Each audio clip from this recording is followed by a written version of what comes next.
The deadliest day in history. You never knew about the Ottoman Empire's frozen apocalypse. Hello. This is history in the shadows. While the world remembers D-Day and Stalingrad, there's a battlefield where an entire army vanished into the snow, not in retreat, but in a suicidal advance that became one of warfare's greatest catastrophes. Today, we uncover the Battle of Sarikamish, where 90,000 Ottoman soldiers marched into the Caucasus Mountains in winter, and fewer than 18,000 walked back out alive. This is the story of how ambition, weather, and hubris combined to create the Ottoman Empire's most devastating single disaster. A massacre so complete it accelerated the empire's collapse and changed the course of the First World War. Subscribe now for the empire's bloodiest moments that history textbooks conveniently forget. In this investigation, we'll expose the Sarikamish Catastrophe of 1914 to 1915, how 23,000 Ottoman soldiers died in combat, but another 60,000 perished from frostbite, starvation, and exposure in temperatures reaching -40 degrees Celsius, the highest casualty rate of any WWI battle. The Gallipoli meat grinder of 1915, where 250,000 Ottoman casualties accumulated over 9 months, transforming a defensive victory into a Pyrrhic triumph that bled the empire dry. The Lule-Burgas disaster of 1912, the Balkan War battle where 22,000 Ottomans died in just 3 days, shattering the myth of Ottoman military invincibility. The Vienna siege failure of 1683, the turning point where 40,000 Ottoman soldiers perished, marking the beginning of the empire's centuries-long decline from superpower to sick man of Europe. The Mohacs paradox of 1526, how a seemingly decisive victory that killed 20,000 Hungarians actually sowed the seeds of Ottoman strategic overreach. The systematic failures, climate ignorance, logistical incompetence, and strategic delusion that transformed battles into genocidal disasters. But first, we must journey to the Caucasus Mountains in the winter of 1914, where cold itself became the deadliest weapon of war. December 22, 1914. The First World War is just 5 months old. While European armies dig trenches on the Western Front, Ottoman War Minister Enver Pasha stands at the edge of the Caucasus Mountains, surveying his Third Army. 95,000 men, poorly equipped but burning with religious fervor and nationalist pride. His plan is audacious, some would say insane. He intends to march through mountain passes in the dead of winter, encircle the Russian garrison at Sarikamish, and reclaim territories lost to Russia decades earlier. Enver Pasha has studied Hannibal's crossing of the Alps. He's read about Suvorov's winter campaigns. He believes Ottoman soldiers, hardened by Anatolian winters, can achieve what others cannot. What he doesn't know, or refuses to acknowledge, is that the Caucasus in winter is not Anatolia. It's a frozen hell where temperatures drop to -40 degrees Celsius, where snowdrifts reach 4 meters high, where the wind cuts through wool uniforms like knives through paper. The march of death, the first disaster strikes before a single shot is fired. Enver's logistical planning is catastrophic. His supply lines stretch over 300 kilometers of mountainous terrain with no proper roads. Supply wagons become trapped in snow. Pack animals freeze to death in the passes. Within days, soldiers are marching on reduced rations, then no rations at all. The Third Army is organized into 3 corps, each taking different routes through the mountains. Enver's strategy requires perfect coordination. All 3 must arrive simultaneously to encircle the Russians. But in the mountains, without radio communication, with messengers freezing to death before delivering orders, coordination becomes impossible. The 9th Corps, advancing through the highest passes, suffers the worst. Contemporary accounts describe scenes from Dante's Inferno transported to an ice hell. Men march in single file through narrow defile where one misstep means plunging into crevasses. They wrap their feet in rags because standard-issue boots provide no insulation. Frostbite strikes within hours of exposure. Soldiers remove their boots to find their toes black and gangrenous. By December 28th, after just 6 days of marching, the 9th Corps has lost 20 of its strength without engaging the enemy. Men simply sit down in the snow and never rise again. Officers trying to maintain discipline find their orders ignored as survival instinct overrides military discipline. Entire units break ranks to search for firewood or shelter. The battle that became a massacre on December 29th. The remnants of Enver's 3 corps finally converge on Sarikamish. But they're already broken. The 9th Corps, which began with 30,000 men, now numbers fewer than 15,000 capable of fighting. The rest are dead, dying, or stumbling behind in a kilometers-long trail of frozen corpses. The Russian commander, General Yudenich, has been tracking the Ottoman advance with growing disbelief. He cannot understand why any general would attempt a winter offensive in these conditions. But he's prepared nonetheless. His garrison at Sarikamish numbers only 60,000. But they're warm, fed, and have functioning artillery. The battle itself is anticlimactic compared to the march. Ottoman attacks are uncoordinated, desperate. Soldiers charge across open snowfields into concentrated machine gun fire. Artillery pieces freeze and become useless. Rifles jam in the cold. What should be tactical maneuvers become suicidal frontal assaults by men too exhausted and cold to do anything else. The death toll over 9 days of fighting from December 29th to January 6th. Approximately 23,000 Ottoman soldiers die in actual combat, killed by bullets, shells, and bayonets. But this is only the beginning of the catastrophe. As the battle turns decisively against them, Enver orders a retreat on January 7th. This is when the true horror begins. The retreat through the same mountain passes, now in even worse weather, becomes a death march. Wounded men are abandoned where they fall. Units become separated and lost in blizzards. Soldiers resort to eating their leather belts and boots. When the survivors finally reach Ottoman lines in mid-January, military doctors conduct a count that shocks even hardened veterans. Of the 95,000 men who began the campaign, fewer than 18,000 return intact. The remaining 77,000 are either dead or permanently disabled by frostbite. Medical records from Ottoman military hospitals paint a gruesome picture. Approximately 60,000 soldiers suffer severe frostbite. In the medical understanding of 1915, treatment means amputation. Field hospitals become factories of mutilation. Surgeons work around the clock amputating frozen toes, feet, hands, and limbs. Many patients don't survive the amputations. Gangrene and infection claim thousands more. The final accounting is devastating. 23,000 killed in action, 20,000 dead from exposure and frostbite during the campaign, 30,000 permanently disabled, 5,000 captured, and 4,000 missing, presumed frozen in the mountains. The Third Army has been effectively annihilated, suffering an 82 casualty rate. It's the highest casualty rate of any army in any battle of World War I.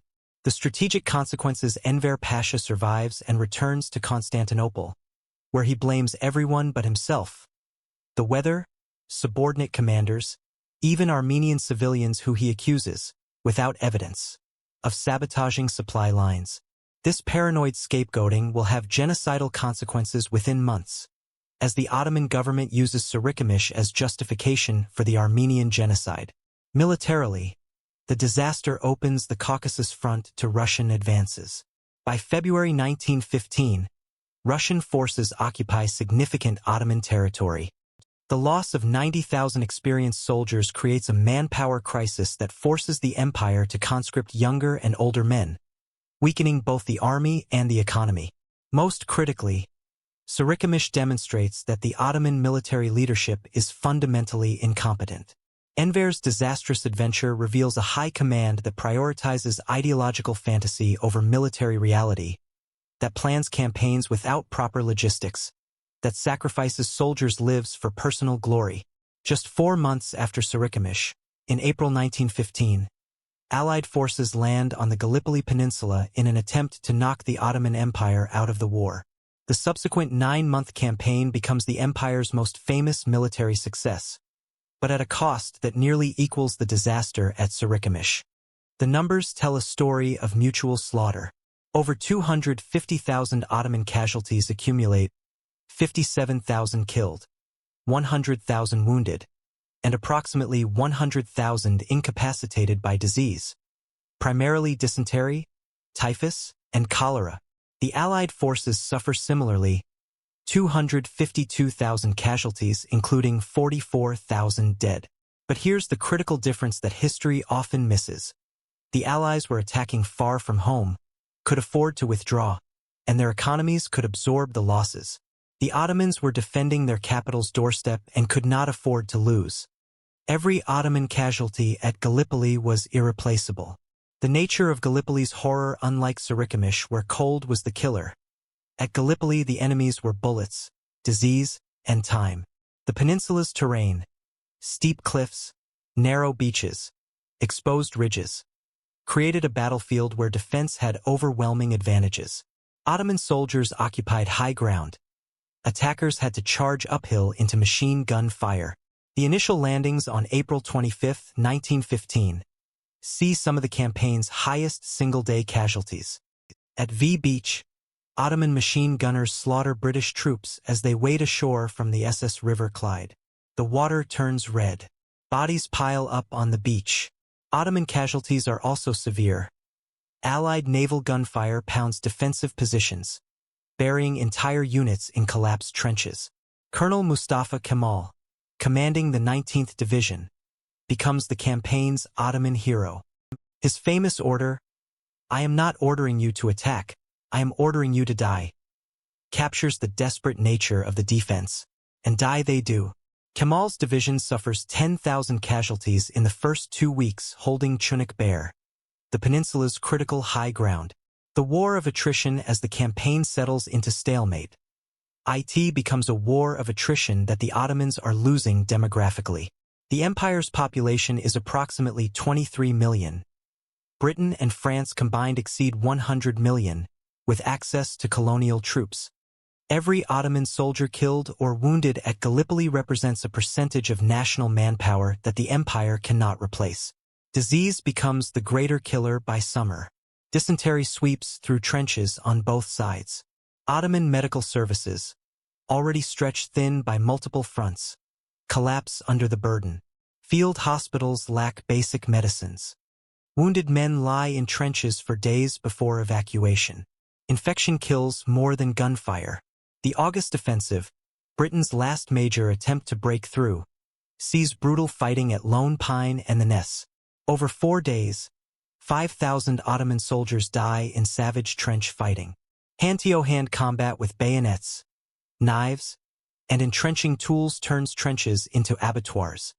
Survivors describe walking on carpets of bodies. The Pyrrhic nature of victory when the Allies evacuate in January 1916. The Ottomans have won, but at what cost? 250,000 casualties to defend a peninsula that, strategically, matters less than the territories being lost in Armenia and Mesopotamia. The troops expended at Gallipoli could have reinforced those fronts, potentially changing outcomes. More critically, Gallipoli's casualty rate reveals a disturbing pattern. Ottoman forces consistently suffer higher casualties than their opponents while defending. At Sarikamish, it was incompetent defense. At Gallipoli, it's inadequate defensive doctrine. The Ottoman military leadership still hasn't learned that modern war requires more than courage. It requires logistics, medical support, and tactical flexibility. To understand why the Ottoman military performed so disastrously in World War I, we must rewind to October 1912, just 2 years earlier, to the Battle of Lule-Burgas. A forgotten catastrophe that shattered Ottoman military confidence and exposed systemic weaknesses that would never be fixed. The First Balkan War begins in October 1912 when Bulgaria, Serbia, Greece, and Montenegro form an alliance to drive the Ottomans from Europe. The Ottoman military, despite recent German training missions, is fundamentally unprepared. The High Command assumes Ottoman superiority based on past glories, not current capabilities. At Lule-Burgas, 30 kilometers northwest of Constantinople, the Ottoman army makes its stand. Approximately 150,000 Ottoman troops face 120,000 Bulgarians in what should be a winnable battle. The Ottomans have numerical advantage and are fighting close to their capital. Instead, the battle becomes a rout. Over 3 days of fighting from October 28 to 30th, 1912, the Bulgarian army, better organized and more aggressively led, systematically destroys Ottoman positions. Ottoman artillery proves inferior in range and accuracy. Infantry attacks are uncoordinated. Cavalry charges against modern rifles end in slaughter. The casualty figures are staggering for such a short battle. 22,000 Ottoman dead, 35,000 wounded, and 20,000 captured or missing. Total casualties of 77,000. A 51 casualty rate. Bulgarian casualties are approximately 15,000. A kill ratio heavily favoring the attackers. More devastating than the numbers is the psychological impact. The Ottoman army retreats in panic, abandoning equipment, artillery, and supply depots. Bulgarian forces advance to within 30 kilometers of Constantinople before being halted by European diplomatic intervention, not military resistance.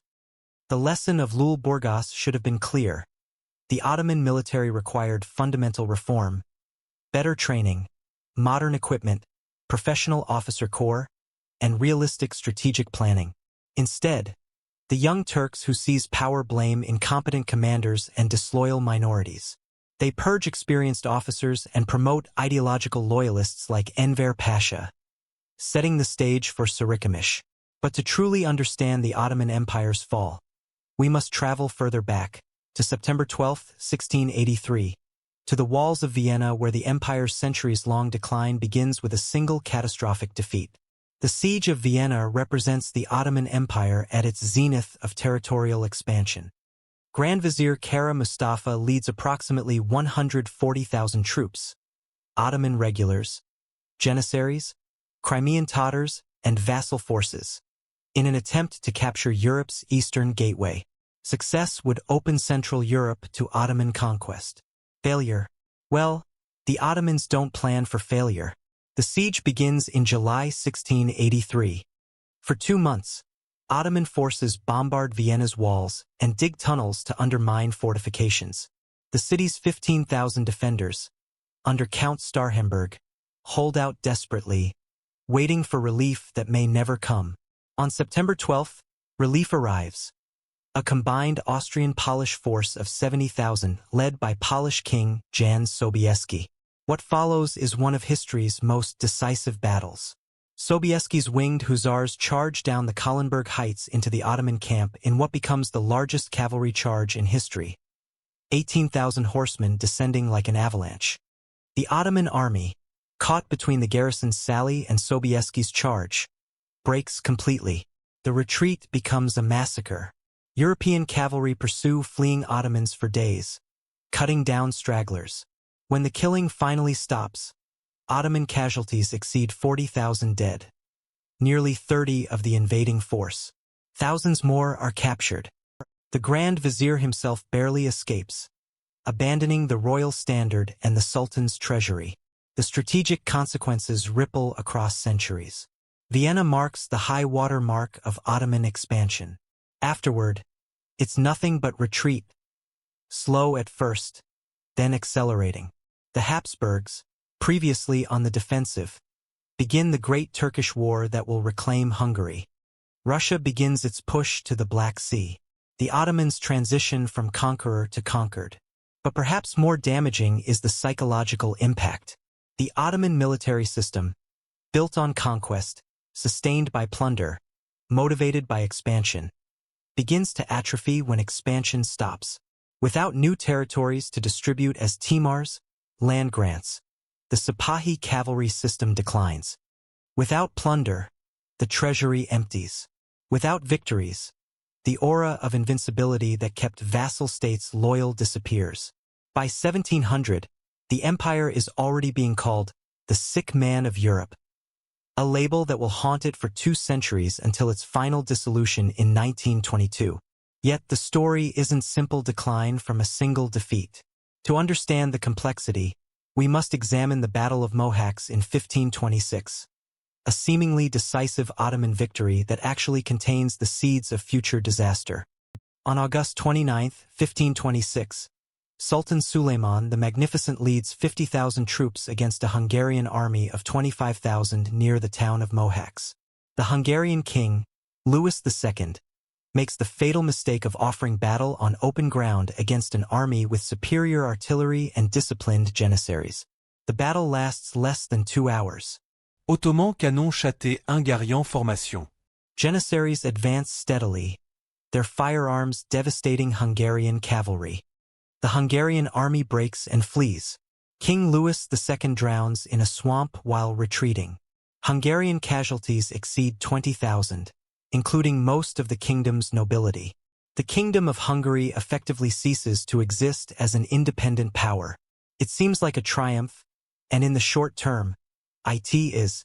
The Ottomans occupy Buda and establish control over Hungary. But this victory creates strategic overreach that will plague the empire for centuries. Hungary becomes a permanent frontier requiring constant military presence. The Habsburgs claim the Hungarian throne, turning Hungary into a contested zone between two empires. The Ottomans gain territory but inherit problems: a hostile population, exposed supply lines, and a new powerful enemy in the Habsburgs. More critically, Mohacs teaches the wrong lesson. It convinces Ottoman leadership that traditional tactics, massed artillery, janissary firepower, cavalry charges, remain effective. They don't recognize that Hungary was weak, divided, and poorly led. Victory breeds complacency. When European armies modernize, adopting professional standing armies, standardized drill, superior logistics, the Ottomans continue relying on methods that worked at Mohacs. By the time they reach Vienna in 1683, they're fighting with essentially the same army that won in 1526, while their enemies have revolutionized warfare. Examining these 5 battles, Mohacs, Vienna, Lule-Burgas, Sarikamish, and Gallipoli, reveals recurring patterns that explain the Ottoman Empire's military collapse. Climate and logistical ignorance. Sarikamish is the most extreme example, but it's not isolated. Ottoman campaigns consistently fail to account for environmental factors. At Vienna, the siege drags through summer into autumn, with no plan for winter operations. In Mesopotamia during WWI, Ottoman forces fighting the British suffer massive casualties from heat, disease, and inadequate water supplies. The pattern suggests systemic issues in military planning. Staff work is poor. Logistics are afterthoughts. Officers are promoted based on political loyalty rather than competence. By contrast, European armies by 1900 have professional staff colleges, detailed logistical planning, and officers trained in military science. Strategic incoherence. Ottoman strategy consistently lacks clear objectives. At Vienna, was the goal to capture the city, raid the countryside, or demonstrate power? The confusion contributes to defeat. At Sarikamish, Enver Pasha has vague notions of reclaiming lost territories and inspiring Muslim revolt in the Caucasus, but no realistic plan for achieving these goals. This contrasts with opponents who develop clear strategic frameworks. The Germans have the Schlieffen Plan. The Russians have mobilization schedules. The British have naval supremacy doctrine. The Ottomans have improvisation and hope. Human wave tactics from Mohacs to Gallipoli. Ottoman tactics consistently rely on courage, religious fervor, and mass assaults. These worked when opponents had similar weapons. Against modern machine guns, quick-firing artillery, and professional armies, they become suicidal. At Gallipoli, Ottoman counterattacks routinely suffer 50 to 70 casualties. Commanders order charges across open ground into entrenched positions, essentially replicating the failed tactics of 1683.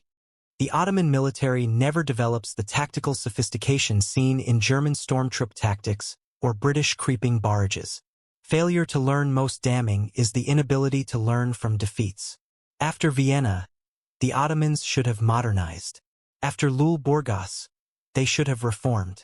Instead, each disaster is blamed on external factors: weather, treachery, bad luck, rather than systemic problems.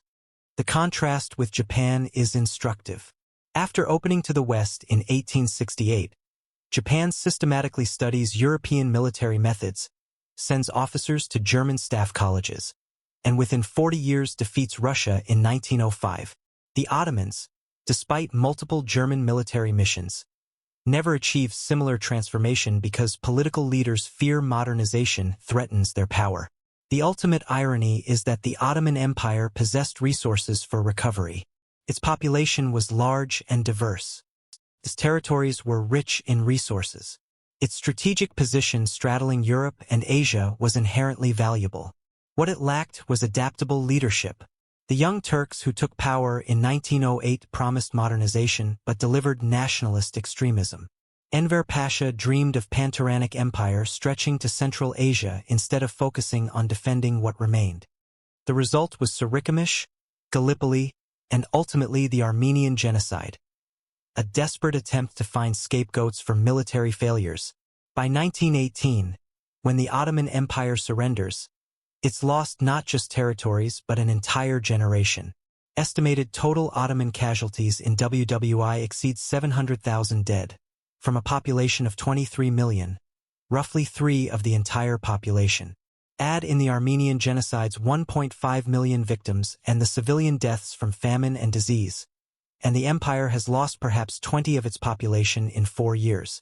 The empire that once besieged Vienna, that ruled from Algeria to Iraq, that was the terror of Europe, ends not with a bang but a whimper, partitioned by victorious allies, its territories divided into mandates, its sultan deposed, its capital occupied. Sarikamish stands as the single deadliest day, or more accurately, the deadliest week, in Ottoman military history. 90,000 men march into the mountains. Fewer than 18,000 return whole. It's a casualty rate that exceeds Gettysburg, that rivals Stalingrad, yet remains largely forgotten in Western historical consciousness. Why? Perhaps because it doesn't fit neat narratives. It's not a heroic last stand like Gallipoli. It's not a turning point like Vienna. It's simply a catastrophic failure born of hubris, ignorance, and incompetence. Qualities less romantic than courage or tragedy. But Sarikamish deserves remembering precisely because it's unheroic. It reminds us that wars are won and lost not just by bravery or treachery, but by logistics, planning, and leadership. It shows that empires fall not primarily through external conquest but internal decay. The inability to adapt, to learn, to change. The frozen corpses in the Caucasus Mountains represent more than a military disaster. They're a metaphor for the Ottoman Empire itself.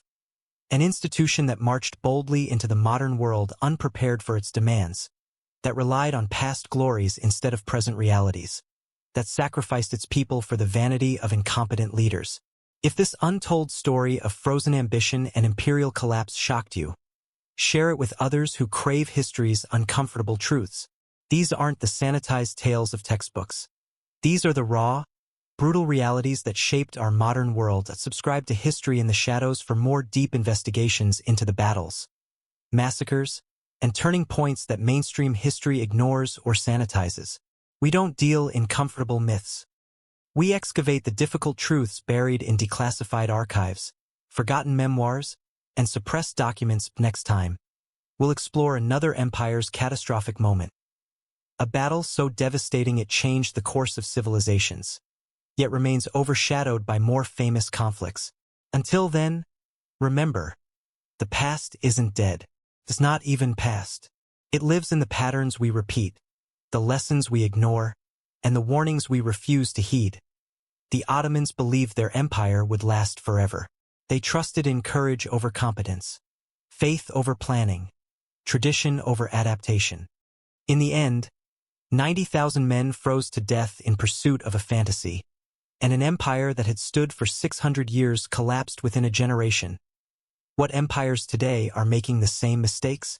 What modern leaders are marching their nations toward their own Sarikamish? History doesn't repeat, but it rhymes, and the rhyme scheme is written in blood and snow. This is History in the Shadows. The truth doesn't care about your comfort. It only cares about being remembered.